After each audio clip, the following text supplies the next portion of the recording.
各位观众朋友，大家好，欢迎收看4月2日AM 新闻，我是嘉豪。今日发生什么大事代？头先就来报人知。今仔日钱柜 KTV 的高层出面来会室咧，也宣布全台湾17间的分店全部拢停业1礼拜，而且付每一位往生者100万的赔偿。台湾连续3天无确诊病例，经指挥中心也召着记者会，开破全面体检甲快速体检的差别。日头海的学运占领行政院其中卫用林策兰，本地一审无罪，二审该判有罪，上当的人爱关4个月。台北市的钱柜 KTV 发生火灾，在今日下晡也召开记者会，宣布全台湾17间分店先来暂停营业1礼拜，也发予每一位往生者的家属100万来表达因的亏欠。因为我们董事长今天也特别强调，他本人也在非常的伤痛。他目前呢也正在积极的希望能够把事件的这个情况尽快的厘清。那他也会在最短的时间内，能够向社会大众，包括这次不幸事件中我们罹难的这个家属，还有所谓受伤的这个人，还有我们社会大众的不安，他表达他个人最深最高的一个歉意。钱柜 KTV 的董事长连大生到他拢无出面，钱柜的董事严志敬也强调讲，连大生因为伤过悲伤，才无法度出席。不过在上短时间内会出来面对外界。讲到台北市林森北路的钱柜 KTV 发生5人死亡火灾，不过在意外发生之前，台北市的监管处则在4月2日有去稽查，外界质疑讲市政府早就知影业者有的时间情形。台北市政府在下晡也召开记者会说明，副市长黄珊珊也强调讲绝对无暗藏事实，不过在记者表顶头写的是涉案征收，详细内容该调查。另外，台北市长郭文德认为讲所有人拢有遵守法律的义务。台北市长郭文泰带副市长黄珊珊、消防局长吴俊宏等人亲身召开火灾专案记者会，对外说明千过林森店重大火灾台北市府的消防安检过程。因为在代志发生之前，唔那3月30有联合消防稽查，4月20日监管处嘛有去抽查。外界认为台北市府早就知影业者有咧施工，质疑因有暗藏。4月20号看到是一个很漂亮的墙，这是监管处。30号是消防局做大检查的时候，看到 B1 有一个隔间墙，他不知道也不知道他是不是在施工。他说：“你如果要施工的话，必须要来做消防防护计划。”所以现场我们同仁所看到的地方都没有施工的迹象。从30号到4月22号。黄珊珊提出现场的相片，表示4月20日抽查，总共有3个单位到场。迄当中检查6项拢有合格，而且稽查拢是使用纸本，因此资料也袂附传去电脑。市长郭文泰是点出3项缺失，包括未来稽查写资料爱用电脑，检查项目爱列出清单。重点是各部门的联络爱完整，业者提出消防防护计划了后，监管处该当发出使用执照。但是这场大火真侪人伤亡，台北市府的监管责任嘛，防放大检视，感受做到位。法律定在那里，老百姓有遵守的义务了。像这个消防防护计划，你要来申请啊。坦白讲，他不来申请偷偷施工，我还是没有办法知道。消防的一些的设备功能啊，因为有时候就会故障，部分的故障。那我们抽查以后，请他这个3日内改善啊，这没有改善之前，我们就要停止他用行政法来停止他营业。千过这场大火再度烧出公安的问题，台北市府27去千过其他6间分店稽查，结果有4间有出现问题。南京东路甲松江店防火管理甲公布需要改善，敦南店是避难器具甲排烟无合格。西门中华店除了防火管理，野水头标示甲照明嘛无达到标准，其中3间中华店、松江店、南京店，互监管处各罚12万，而且限期3天内底爱改善。记者综合报道。疫情指挥中心在今仔日阁宣布好消息咯，就是在今仔日无确诊病例，台湾目前是连续3天拢无人确诊啊。指挥官陈时中在今仔日也分享指挥中心防疫100天的心情，而且也解说全面体检加快速体检的记录。指挥中心阁宣布，好消息，国内200无武汉肺炎确诊病例，这经是连续3天零确诊，也是连续16天，国内无本土病例。就伫指挥中心成立100天的同时，指挥官陈时中向外界讲这段时间的心情。保平星号，我们在等待检验结果的时候，那时候我们很紧张啊。那时候我们在不断地在做一个 Plan B 的演练，大家越演练越紧张了。当我在欧美要发生之前，我不断地提出警告。突然在3月13号、14号，突然发觉他们的病例数好像在爬树一样，突然起来那时候是紧张。陈市长也回应各界对武汉肺炎普胎、快胎情绪，伊表示，台湾目前武汉肺炎流行率差不多是18%，伊这就提高全民快胎需要46个预算，全民病毒核酸检测 PCR 普胎爱用690个，2个拢是有违用性核测试闹高。加上快胎稽查过去100天，呼吸道症状看医生近500万人，会发现56名潜在患者，按过违用性有47914人，确实用 PCR 稽查因发现71位潜在患者违用性有480位，但扩大针对无看医生的人做快筛，因阁找到9人阳性，1800个是违用性。我们花了那么多钱去做，你仍然留下了一些伪阴性，那它仍然是在社会里面拍拍照。假设这样的一个现象是存在的，它产生的影响是什么？那对社会有没有形成伤害？好，那我答案很清楚，有影响10个，那加上27个、37个人，好，那他都是我们都可以把医疗好，把它照顾好的。但市长认为，民众就算体检出来是阴性，无代表以后袂得病。但是后小宝维持社交距离甲真好卫生习惯，放任防疫戒备，也是有可能患着病毒。记者综合报道。交通部的观光局推出1968 App， 有甲全台湾200个景点列出警示，其中伫咧台南市就占27个。市长黄伟哲唔但不满，也讲这个 App 根本就无准。另外，嘉义市的东菜市甲弥陀夜市，唔是观光景点，也互列入去警示，也引起民众的质疑。已经半夜了，新竹动物园还有人潮略多，我看是人多还是动物多，我真的不知道。台南市长黄伟哲少年全两港批评，针对交通部观光局推出1968 App 新增防疫资讯示警，全国234处景点，敢若台南都占27个。黄伟哲批评这期 App 无准。另外，疫情中心副指挥官陈宗彦也讲，台南市经济代表人也侪应该欢喜，和黄伟哲更加会大。我看套一句这个口罩的话，就我 OK， 你先高兴好了。我们事实上已经受到蛮多的影响，我们不希望说这个时候还来这种高兴，与其是高兴，我看敬谢不敏了。台南饭店业者也讲，过去只要连假会当讲满房的订房率，到目前也只有4成。其实有客人选择延期或是退订，那我们都是予以弹性。那当然也是有客人订进来，所以其实一消一涨，其实差不多也是维持4成的住房率。同款状况也出现伫嘉义市城隍庙边仔的东市场甲文化路上款，是民众买民生补助的所在，也不过却被点名是景点，店家感觉受无。毕竟只是民生需求的一个市场而已，它应该还没有到所谓有什么观光景点。我们都还是配合这个中央的这个防疫的措施啦，我们也只能尽量去想办法说。增加我们自己的曝光。全国234处景点，台南加上嘉义都已经有33个市景区，尤其爆发疫情以来百业生意拢无好，政府也呼吁，希望中央在防疫的政策之下，会当更加了解地方的情况。记者综合报道。讲到交通部加强版的1968 App， 甲全台湾200多个景点列做警示，不过却引起地方反弹，是因为列做警示景点已经造成旅客甲迄个所在饭店退掉啊，大家却无爱来遮行搭。疫情指挥中心也表示讲，这个景点是遵照国部会汇报的热门景点，不是危险的意思。拍开高公局1968 App 新增的圆形标志，会当看到景点人数及时显示，也毋过系统上线，就引起地方政府反弹，因为被列入景点数较侪的县市，会互民众产生疑虑。有景点业者已经收到旅客要求退房，业者真烦恼被打标签。指挥中心强调，被选中的234个景点，无代表是危险的所在。那些都是属于热门景点、好玩的地方啦。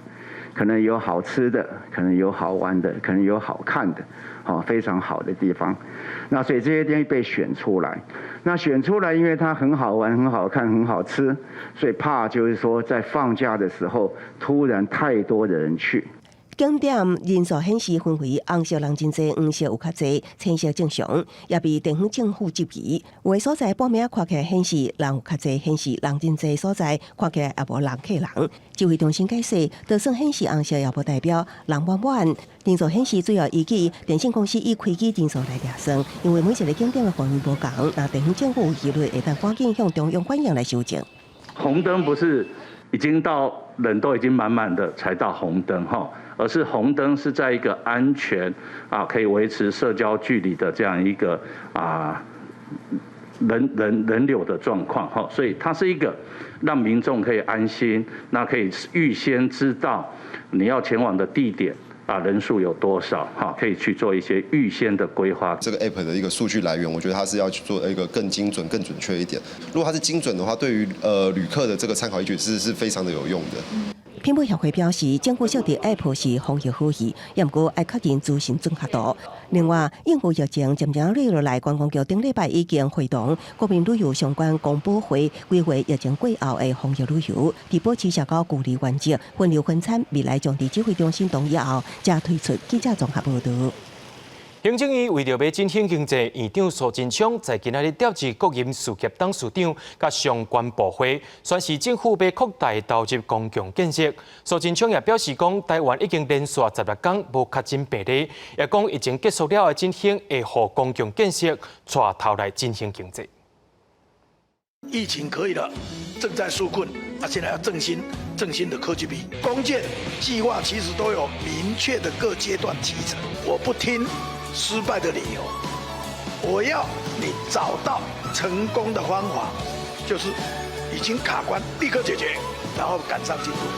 不但赶上进度，还要超前，甚至今年可以做明年的。我在这里很明确的要求各位同仁。苏贞昌也强调讲，政府扩大投入公共建设，会当量早开工的、量早执行的，也会加速投入，而且会要求国营事业单位一定爱做甲到。行政院经过清点，决定要提早执行今年度1600亿的公共建设，包括桃园机场第3航厦中油油槽、加气化设施等等的公共设施在内。行政院第2批编列19亿5千万的预算，要用伫纾困运动产业，亲像健身中心，若准营业额减少15%，上悬会当补助250万。另外，全台湾有89间的社区大学，超过一半拢停课啊，上悬会当有200万的补助。也若讲到读册贷款，政府也有协助的措施。疫情冲击运动产业，体育署估算相关业者平均减少4成2收入。行政第2批编列19.5亿特别预算纾困，以今年2到6月为补助基层运动中心营业额减少15%，补助上悬250万；营业额减少50%，补助金额全按心性。自由球评、教练相关人员拢在内。如果他的酬劳减少达50%，那我们会补助最高每个月2万元，最多补助3个月。比赛停办无法度去国外训练，66个体育团体爱兼顾防疫甲训练，教育部会补助营运成本。中职被问拍1万有全部成本，也应提出申请。全台1600间的运菜经销商，他们上收入减少15%，每一位经销商3月加发1万。另外，全台89间社区大学也受冲击，3月时阵已经55校停课，将近4000位兼职老师收入减少。若是老师2月开始因为疫情损失50%，相关1个月补助2万，上济3个月。从2月起，如果是全面停课达1个月，或是从2月起任意学期的学员人次减少达10%，那每个学校最高我们用200万元能够度过这个疫情产生最大的冲击。另外，每年将近50万人次的学生申请学贷，教育部表示，8月初一开始，前一年平均1个月收入无到4万，应申请缓缴。缓缴本息由4摆优到8摆，只交利息无成本钱，年限为4年，延到8年，估算会增加8.7亿预算，协助少年朋友利息补贴。记者综合报道。伫咧迄年的日头火学运有占领行政院行动，本地卫阳顶人伫一审无罪，毋过第2审却认定讲卫阳顶人当初有用文字号召群众去占领行政院，因此解判卫阳顶拢总7人上长4个月有期徒刑。2014年太阳花学运期间发生323占领行政的事件，清场过程警民爆发闹会冲突，后来检察官起诉132人，到2017年发现一审判决其中11人有罪，28载起搁进行2审宣判，其中8人确定有罪定验，另原本无罪学运重要角色为杨等7人拢被改判有罪。当时分别以言论呼吁不特定的多数人要以仿效占领立法院的方式来占领行政院，但是行政院当时呢是设有拒马蛇笼，在这种情况下，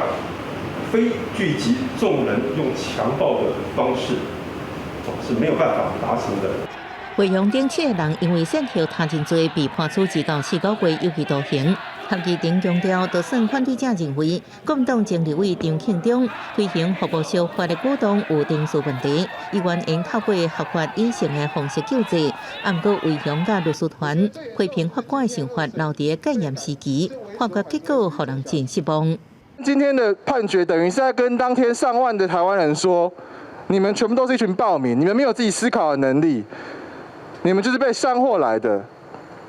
但我觉得这是非常糟糕的讯息。当时太阳花学运领袖林辉邦，如今已经是民进党副秘书长，伊早起也去高等法院外口关心判决结果。今天非常遗憾有这样的判决结果。那我想，我作为这个运动的参与者，我有责任在今天判决的时候来关心一下。当时下令警方驱散的前行政院长江启华是伫面前表示，证据定定较慢来，不过一定会来。也呼应合议庭的见解指出，323攻占行政院不是和平示威，太阳花运动不是公民无服从。当年占领立院的被告已经宣布无罪，不过323占领行政院的被告专案50多人被判有罪，不过惠阳等7个人因一审无罪，所以应搁上诉。记者综合报道。对着阮的镜头来看在地上大条，受到全球暖化影响，气象局认为讲今年的23号有可能会拖到5月中，甚至是6月才会来。而且伫南部今年雨水有较少挂，各乡地区有可能会较紧张。不过经济部水资源局表示，互相调度是袂影响到民生用水，只是讲23号若准到6月中才会来，恐惊就要开始限水啊。高滨溪的水位是愈来愈低，边仔甚至还阁发臭，会当看到有6只怪手同一个时间伫咧作业来清水路。这是因为南部对去年寒冷开始的时阵，雨落了较少，民生用水可能会有问题。高屏溪的流量变化比较大，那去年9月起到今天，那高屏堰上游集水区的一个降雨量，在近10年来平均值的47%，那也导致我们的河川的流量偏低。高滨溪的水流量已经到临界点，南化水库的水量嘛，敢若剩2成，无够的部分有调度深水井，也有地下水来运用。原本5望天公伯下的落雨，不过今年蒙井雨季比往年还阁较慢，希望民众水爱欠欠来利用，做伙经过这个时期。比较大范围西南气风上来的降雨，可能要等到5月中旬以后，甚至到下旬，机会会比较大一点。区域调度民生用水，目前会当经到5月底。不过，当咧疫情的期间，防疫上重要的就是爱接洗手，都惊用水量比按算的还阁较济，民生用水会受到限制。有洗车的业者已经量早做准备啊。另外再做一个水塔，对，然后备用的桶子都已经先买好了啊，所以就好天接风来电话。自来水公司表示，民生用水虽然有增加，不过工业用水受到疫情的冲击，明显有减少。目前农业甲民生用水暂时未受到影响，不过但是6月中也无落雨，民众都爱有限水的心理准备。记者综合报道。今日透早伫平嘉树发生火灾，基隆市消防局伫透早要活9点的时阵有接到通报，讲岛上的草坡仔伫咧导火烧，消防单位也随派直升机甲船仔去拍火。初步了解是工人伫咧施工时阵无细力引起火灾，好佳在是无人受伤。岛上庆祝大量浓烟，台湾北方山岛之一的平嘉树，礼拜早起被通报火烧岛，灯塔附近的草皮规片草皮搭，基隆市消防局出动至少12名人员，分别坐直升机甲专家前往救援。那因为有一些地方其实它已经是烧掉剩下一些灰烬了，可能是因为岛上的工人他们在使用火源的部分可能就是管制不慎，那引起那个附近的这个野草烧起来。佩卡苏位于基隆东北方海面，离基隆港大约56公里，航程大约2点半钟，面积大约114公顷。消防局指出，这摆火烧面积大约有2公顷，初步了解是施工工人用火无细粒树杂草烧起来，也毋过火发生的区域地势较悬，真歹透过泵浦应用海水来灌救，主要也是靠拍火背能力来拍火。水源一般都是会使用海水来做接驳。那因为我们现场的那个空拍机去现场勘查的情形是，那个水源离那个岸边的落差太大，然后那个消防泵浦的压力打不上去，所以目前大概只能用人力的部分使用打火排来进行扑灭。到下昼，火得到控制，也毋过烦恼起风助点火势，就想派出怪手继续乌防火高，严防小的面积扩大。消防局指出，佩卡苏伫2007年甲2008年也捌发生过火警，也毋过岛上无消防队，所以平时就会配发拍火板，互岛上的驻军等人员。好在在这摆火灾并无造成伤亡。记者综合报道。有一位伫台湾的菲律宾移工，伊在 Facebook 顶头写文章批评因的总统杜特地防疫政策，说互菲律宾驻台人员登门去甲警告，也要求伊爱甲文章拆掉，而且用遣返甲威胁。咱外交部也表示讲，移工伫台湾有言论自由，希望各国政府都爱尊重。Wag naman sana kayo masyadong loyal sa Pangulo。伫网络顶悬批评家己的总统杜特地的武汉肺炎防疫政策，甚至讲准讲杜特地伫家己的面前，伊一定会扇伊一个嘴皮。即阵伫咧婚礼做看护的菲律宾籍移工奥迪多，20去互菲律宾驻台的人员来警告，甚至菲律宾的劳工也有就业部佮发表声明，表示奥迪多所讲的话无影无迹，已经犯法，甚至甲恐吓，讲要甲奥迪多送回去菲律宾。他当然说他当下很害怕啦，就是那个官员去的，而且跟他讲说可能会被遣返啦，所以他当时有打一个好我删掉然后那官员也跟他讲说，你最好再拍一段跟杜特地总统道歉的影片。奥迪多因为去互官员迄惊着，怎甲影片拆掉，不过事后却拒绝翕影片回失的。而且菲律宾的总统发言人罗奎去访问到这个问题时阵，只简单回答。Iniimbestigahan na ngayon ng Cybercrime Division ng National Bureau of Investigation.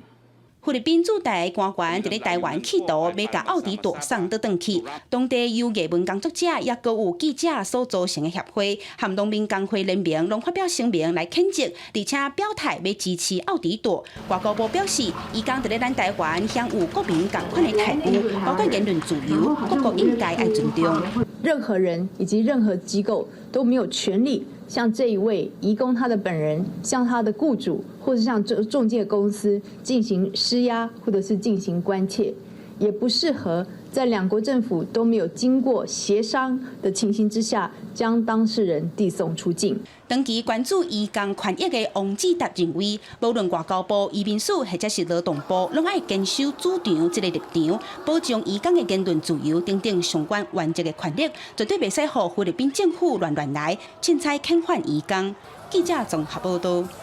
国际上要紧，听歌说分明。咱来看目前全世界疫情上界严重的国家美国。虽然讲美国总统川普日前有提出5月初1要复工的计划，目前敢若剩3天尔。不过已经有一寡所在开始解除封锁啊。也若上界严重纽约受一寡所在禁令是继续伫咧延长。总统川普是继续追究疫情的问题，而且要求中国要爱赔偿。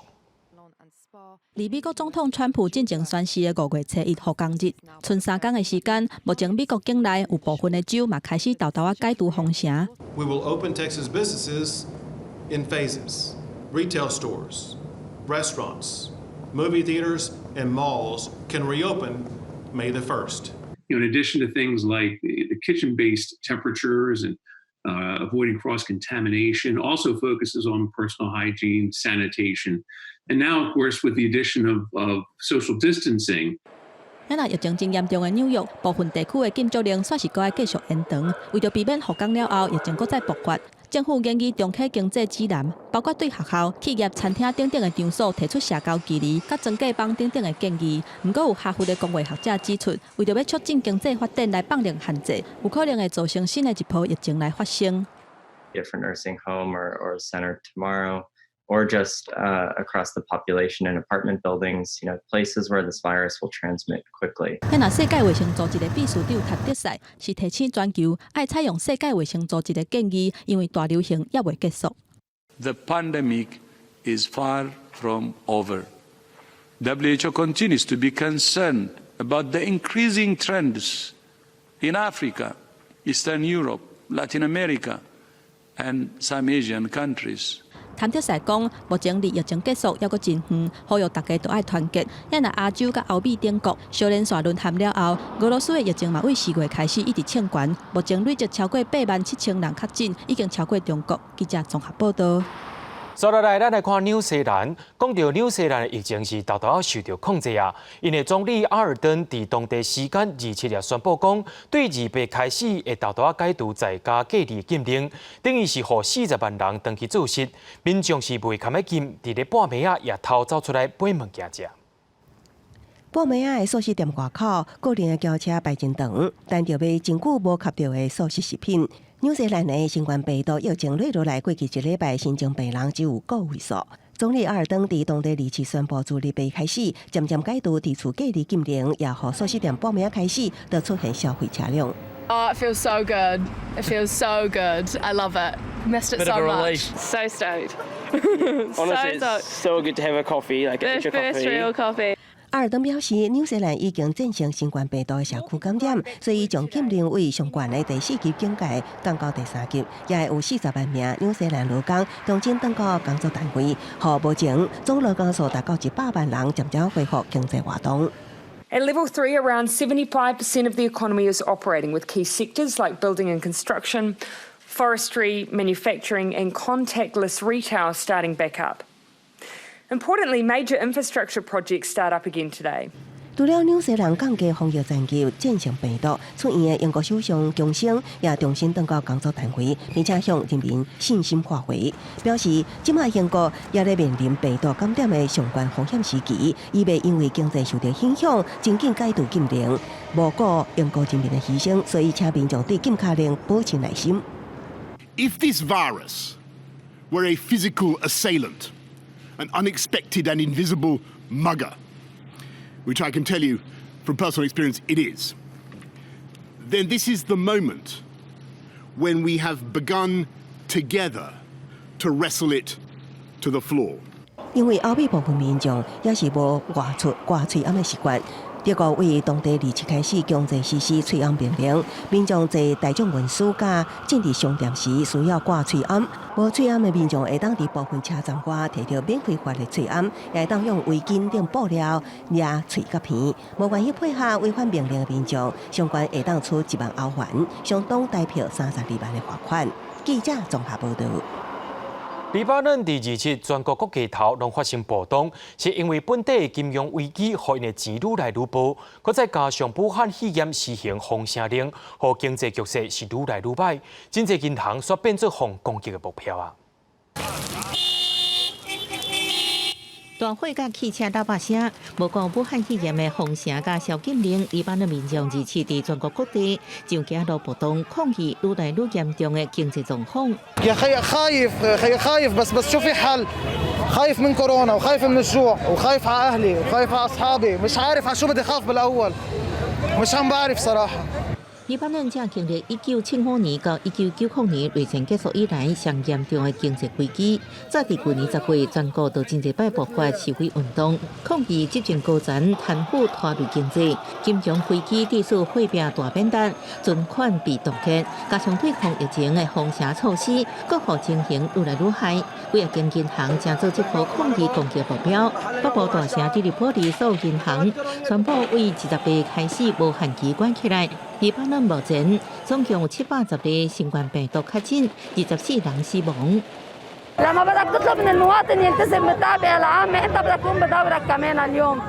بدك تأمن للمواطن حاجاته الأساسية اللي هي لقمة العيش، إذا ما أمنت له إياها ما رح تشوفه بقى قاعد ملتزم وقاعد ببيته، لأنه الجوع ما بيرحم حدا، لأنه لما بتشوف ابنك عم يبكي من الجوع ما بقى بيعني لك لا كورونا ولا بقى بيعني لك قرار دولي ولا بيعني لك وطن أصلا من الأساس. 同款是封城期间挑战政府公权力。法国巴黎郊区17出现一台黑色轿车冲撞2台警用的机车，故意攻击事件致死1名警察重伤，30岁嫌犯当场被抓。最近巴黎郊区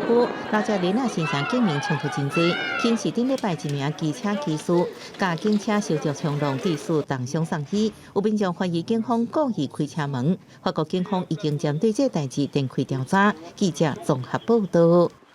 讲到北韩的领导人金正恩已经消失超过2礼拜啊，各种的传言是风声榜影。美国总统 Trump 第2日表示讲，伊知影金正恩目前的状况，不过无适合谈论细节，也祝福金正恩一切平安。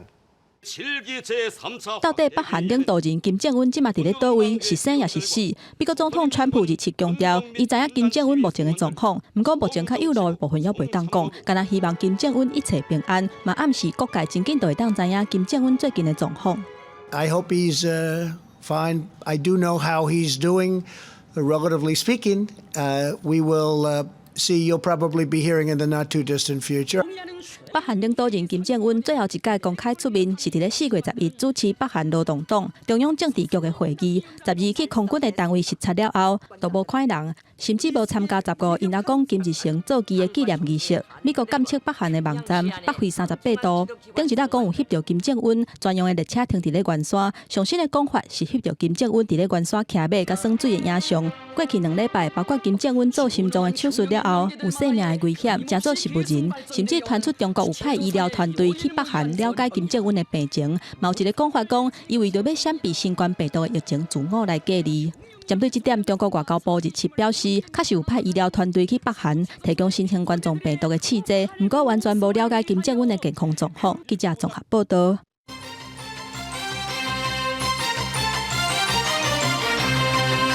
讲到台北市前规 KTV 发生火灾，造成5人死亡以外，这回导火主要原因是人为的疏忽。前规 KTV 的高层在今日也出面来回释咧，也宣布讲，对今日开始，全台湾17间的分店拢暂停营业1礼拜，重新检讨消防设备，也承付每一位往生者100万的赔偿。前规林心店火灾，互5个人无命。日白即天，前规高层主管向外界今日回释咧，针对消防设备爆出重大缺失，引起社会批评。前规宣布，自即马开始，全台湾17间门市停业1礼拜，会来检讨甲查核消防安全设施，加强内部教育训练，建立业界管理措施，负起所有责任。若是前规董事长连大成也是无出面。他希望尽快厘清，包括内部的一个整体的检视，他都在做。那他也强调，他一定会在最短的时间，在事情尽快的厘清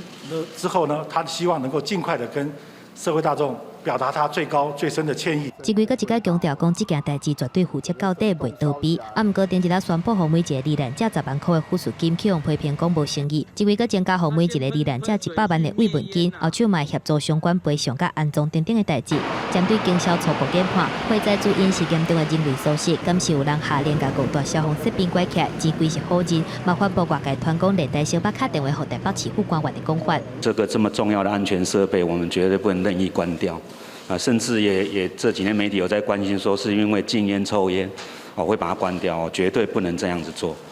前规强调讲，消防局3月30去林心店进行消防安检，迄当阵消防设备拢有开，不过前规去用标出2月份就开始偷做电梯工程，2月日期开始施工，一站甲热水系统关掉，3月底是甲消防栓关起来，完全无水他用，4月20日是甲1楼的火灾受信总机关起来来修理主机，不过无去碰到地区影响。想要到火灾发生的时阵，消防设备显示是全部去用关起来，有真侪疑点。检警二白嘛有谈细红的女经理甲3个工人到案说明，警方问讯了后，以消防法攻击危险、过失致死等等的罪名，甲洪经理移送台北地检署复审。伊面对检讨的时阵拢无回应。警方暗时是通知讲30万交保，而且限制出境。记者综合报道。台北双方的卫福部长昨暗针对疫情做交流，进行电话会议。美国也感谢台湾关喙炎呼应，也强调会继续支持台湾用观察员的身份参加世界性的卫生事务。另外，荷兰也为了要感谢台湾有送郁金香来台湾，也甲代表处改做荷兰在台办事处。不过，这款的情形，中国却是丢卡断地。卫福部长陈时中甲美国卫生公共服务部部长阿扎尔17暗时进行双边电话会议。阿扎尔除了感谢台湾关翠暗，也表示美国会全力支持台湾以观察员身份扩大参加 WHO 甲全球卫生事务，各地推特感谢台湾强化美台合作。美方呢，再一次的重申对于台湾参与世界卫生大会的支持，尤其他们是关心我们在检测上面做的一个方向。好，那我也提供我们这样的一个精准检测、精准防疫的一个政策的方式，跟达成得到目前的一个成果。美台就防疫策略进行亲密交流，但是中国分享台湾协助治好美籍人士的故事，双方气氛真好。另外，荷兰为感谢台湾关翠暗伫国王节专程空运3999类有金享来台湾送予第线医护人员，佮宣布将荷兰贸易甲投资办事处改名做荷兰在台办事处，台荷关系有重大进展。荷兰在台办事处 By taking out the words trade and investment, we have become more inclusive for all the other areas we are collaborating on. So clearly, less here is much more. Dear colleagues and friends, I would like to thank you for the strong support. 外交部表示欢迎，佮显示台荷关系密切友好，望双方伫各领域的合作继续深化。不过，中国官方媒体《环球时报》一日报道，中国驻荷兰大使馆表示严重关切，要求荷兰澄清，佮提出严正交涉。《纽约邮报》一篇改写报道，讲台湾防疫措施以专制防疫监控全民，甚至伫文章内底讲台湾是中国一省，引起台湾驻纽约办事处抗议。佮澄清台湾毋是中国一省，台湾防疫透明，这是无实的指控。外交部也严正反驳报道，佮要求改正。记者综合报道。中国的武汉伫4月初被解除封锁，当地武汉大学也伫刚刚对台湾发出招生的资讯，要收20个台湾学生。不过，台湾的家长说是唔敢让囡仔去武汉读册。另外，讲到中国疫情是完全也未压落来，是连续21天拢本土病例发生，特别是在乌龙港的所在，也变作是重灾区啊。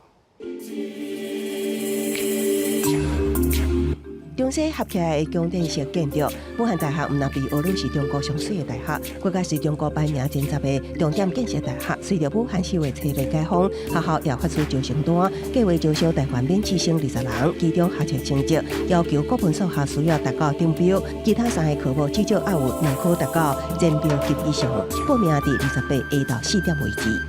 我们期待未来的武大人也像过去的武大人一样，把优秀变为贯穿一生的自觉行动。虽然武汉大学是重点大学，不过因为受到疫情影响，台湾高中生家长反映唔敢让囡仔去中国读册。根据统计，今年中国39间985工程大学，有包含复旦等22间大学发出对台招生单，有一寡更加增加优惠条件，显示对台青年政策无因为疫情放松。中国虽然宣示生活渐渐恢复正常，不过本土病例仍然继续增加。官方宣布新增6例确诊，3例本土。连续21天有新增本土确诊病例报告，一些地方连续发生输入性关联病例和多起聚集性疫情。最近本土病例拢来自乌龙港，甲真正爆发团体感染的哈尔滨医科大学第一病院疫情有关系。乌龙港网友更加吓了，离开乌龙港，就像武汉人共款被歧视。至于官方稳定疫情，虽然乌龙港形势严重，不过北京3月份中溪小汤山病院已被宣布病人清空。小汤山病院是SARS时期接受重症病人的标志性定点病院。这摆因为武汉肺炎中期，最后一批病人出院了后，宣布912名的医务人员核酸检测拢是阴性，实现零感染目标。北京也有15个区已经连续35天以上无本土新增确诊病例。记者综合报道。全世界做 AI 的大厂宝盛集团，之前有宣布讲6月要实行无薪假了后，进度风声讲伊集团公司陆关工业营运无乐观，今年头一季损失大约是美金6-7千万。宝盛集团伫昨也发出警告，是因为伫东南亚的工厂配合当地政府的封城，伫遐的工厂可能会暂停营业。宝盛集团27暗时头一届发出警告，强调受到疫情的冲击，宝盛毋但旗下通路停业，连做下的业绩嘛受到影响。第一季头一届面临着亏损的命运。他还没公告正式财报，不过他现在预告说是他第一季可能会亏损6000到7000万。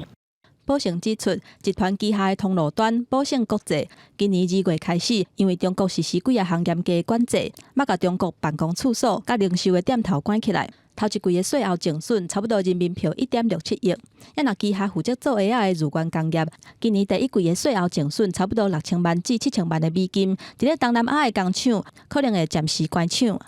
因为东南亚的这些措施啊，一些针对疫情的一些措施，可能会影响到当地的生产效率，可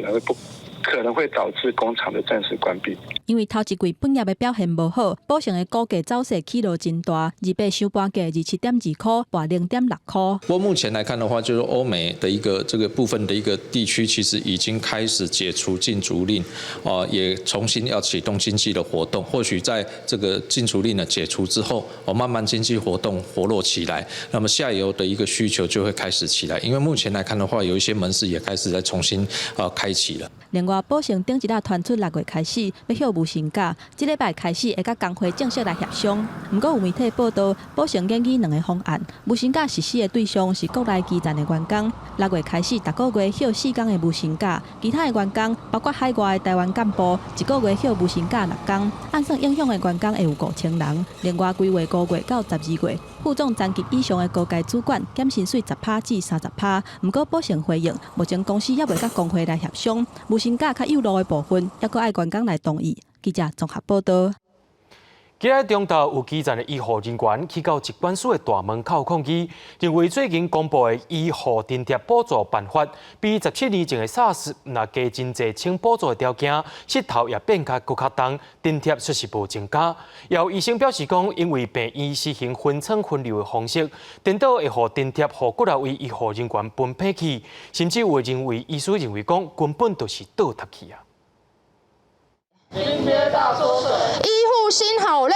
中昼食饭时间，医护人员去疾管署的门口举标语来抗议。伫咧中央流行疫情指挥中心成立100天，而且宣布连续3天零确诊的时阵，看起来是敢若咧甲考试共款。因为伫即届疫情期间，功劳上大的是基层的医护人员。因认为讲津贴甲奖励，甚至比17年前 SARS 的时期还佫较无好。分仓分流、专责照顾病房的状况之下，他会面临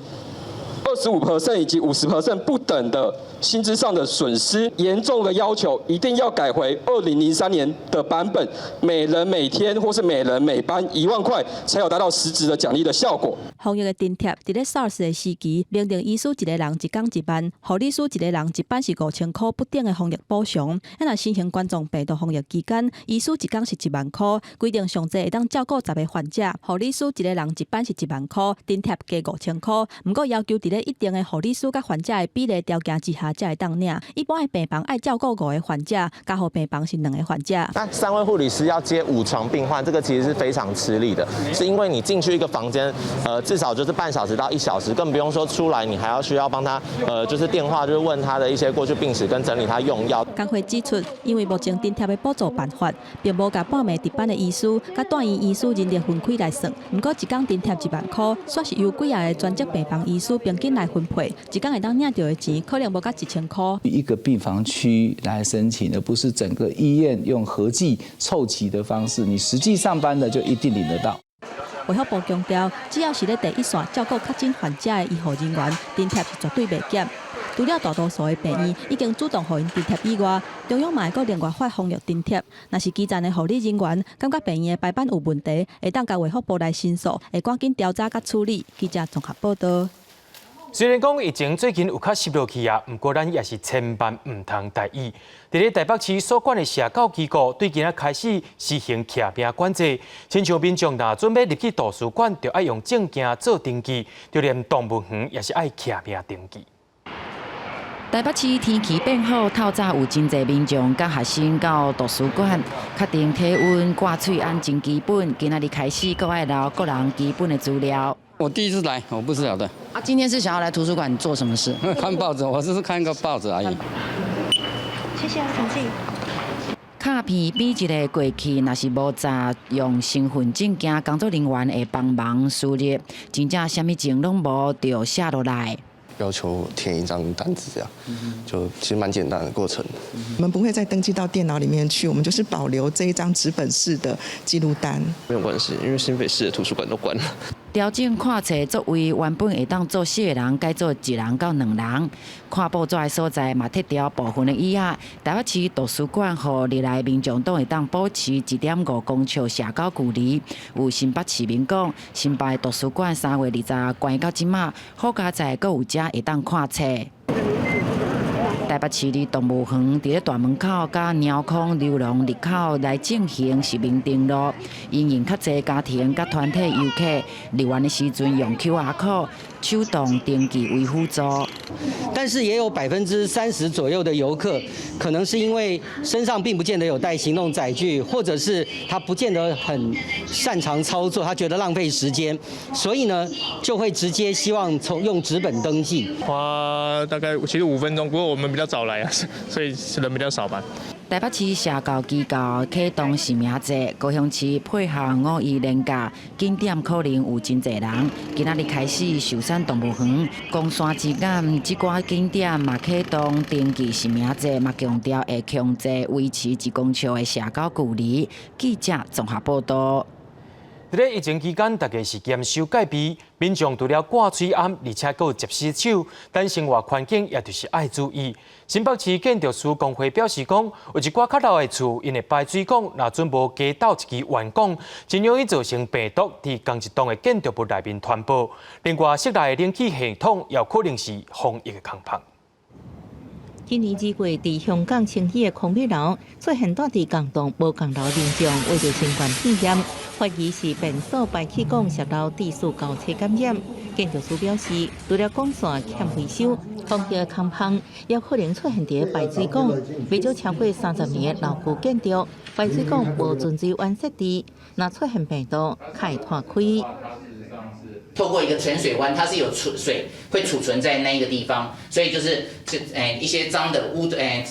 浊的病菌的话，就不会从它的下面的污水池跑上来。另外，空调也可能互病毒断开。建筑师提醒，一般家用冷气无换气功能，建议民众用开窗通风。一般大楼空调的处理系统有杀菌、消毒、换气这功能，若无定期保养检修，系统无法度发挥功能，就可以互病毒散到内底更加侪空间。你保养不当，或者说风管里面长久以来你不去清，里面累积了很多的尘螨、孢子，或者是说一些脏的病毒在里面。我们最怕的就是说，在那边没有处理好，把本来你这一间的病毒传染到其他的100个房间里面去。建筑师表示，建筑物爱健康，上重要是爱有日头光、空气甲水，利用日头光杀菌，保持空气流通甲排水系统安全，等达到上好的防疫效果。新北市建筑师工会也组成免费鉴定团，优先协助医疗机构、公共建筑甲社区建筑，检视是毋是伫防疫上爱进一步改善。记者综合报道。讲到咱即马要找找能源，就要用介上天然的方式。伫咧彰化丰湾一个海边的所在，有一搭较小型的风力发电厂，对2018年完工到今，也未摕到运转执照。主要原因就是这块地毋是合法用地，就先共起发电机组啊，执照才会卡掉咧，也未摕到。毋过在地环保团体说是认为讲，这就甲农地顶头去违规工厂共款，若准政府协助因对非法转做合法，这就是使人歹接受。工人无用铁生产的风力发电机组，彰化丰湾乡的这个小型风力发电厂，因为造型特别，一度正做热门的打卡景点。不过业者因为无法度摕到合法执照，准备拆除铁场。不过彰化县政府表示，业者正咧申请地目变更，应该无被拆场。前1-2年大概他的问题都是卡在说，这个土地要走容许的方式下去办理，或者是走用地的方式下去办理。那经过好几次跟中央单位的相关的协调，最终决定还是走分区变更。所以目前的程序是在进行土地合法化的一个审查程序中。中华管区表示，业者2018年第10公顷大的鱼群，设432支风力发电机组，不过当地是养殖渔业生产专区，无成变更地目，运转执照才会卡关。不过环团认为，变更地目都应合法，那安尼就甲农地工厂问题是同款。可能做一些变更地目的方式，它就可以合法的在这里就地合法继续来发电赚钱。那这样就让我们想到，这跟农地工厂其实是很雷同的。农地工厂就是我铁皮屋先盖了，然后后来反正政府也不拆，也不作为，最后就是让他们做一个变更地目的一个手法，然后最后就变成就地合法。中华管环保联盟表示，鱼群属于农地一种，不过中华管政府对农地违建问题一直消极态度，让人无法度认同。开发对生态环境的冲击，政府也爱设计。绿能其实是为了要环境要有比较好的环境，所以才去做一个再生能源。但实际上我们却看到很多是用破坏原本的生态环境来做绿能，那是完全跟绿能它的本意是完全不同的。环团认为，绿能虽然是全球出色，不过也是要先摕到合法用地，避免生态冲击。卡数业者冲伤紧，损失是家己承担；不过卡数是政府冲伤紧，损失生态环境是全面的。记者综合报道。5月底，乃至玉荷包特别大出炉，为了要让玉荷包有更较好的介绍，农委会决定要甲华航包机一礼拜2个航班，甲农民所种的花啦、水果啦销对日本去，而且还会补贴运费，上紧伫5月底就来实行了。树顶一粒粒的玉荷包虽然阁是青的，甲树摕过去酿，大部分的寸树拢有符合外销的资格。甲50块放伫边仔，上关级的果然特别大粒，互农民的信心满满。毋过拄着疫情，销往日本的费用增加，好甲这农委会来帮忙，甲华航来参详买包回联机，甲水果销往日本。只要你下定，基本上我们在6月15号之前，我们都可以确定可以让出去，因为空运就比较没有那个数量的限制了。台湾、日本来往的回联机变少，运费大起。农委会运作的水果包机，每公斤会补贴40块银的运费，减轻农民的负担。嘛会伫网络做销售平台，互台湾的民众订货送予日本的亲戚朋友。在5月之后，我们会增加高雄玉荷包的这个品项。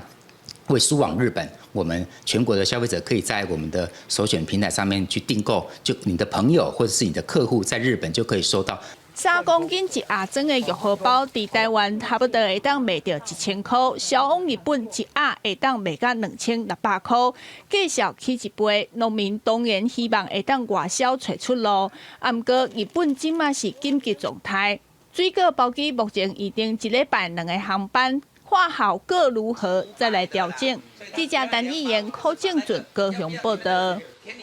那准甲古早的地图加地质资料，配合 Google 的地图加实景技术，透过着数位新科技，也会当变做在地旅游的导览工具。咱做伙来看卖这款行过时代新科技。来到七里古迹一南火车头，即天为做伙用手机扫 QR code， 就连去地质资讯的网站，带动大家地震人员详细解说，看古早无共时期的地图，对照眼前的古迹，真简单就当了解车头的发展。可以让我们知道从以前到现在这个古迹的过程，觉得不错，讲的那个写得很详细。看到日治时期那种地基图啊，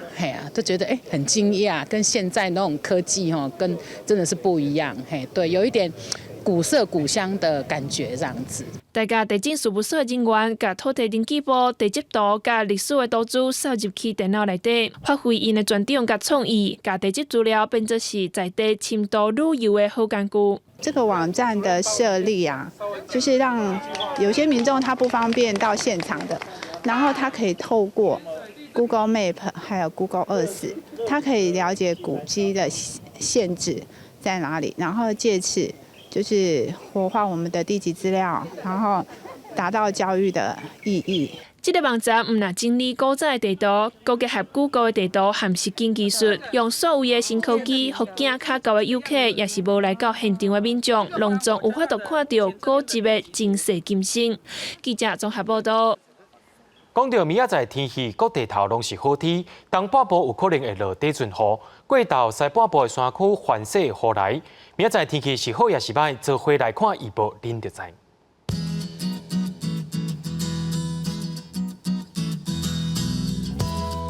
北部地区对19度到30度。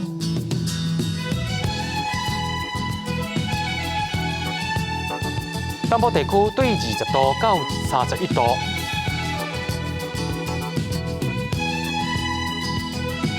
东部地区对21度到31度。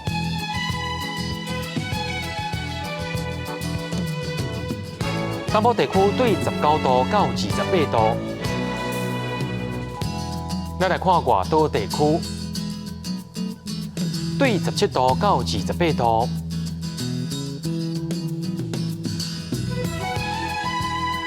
一个未来3天气象。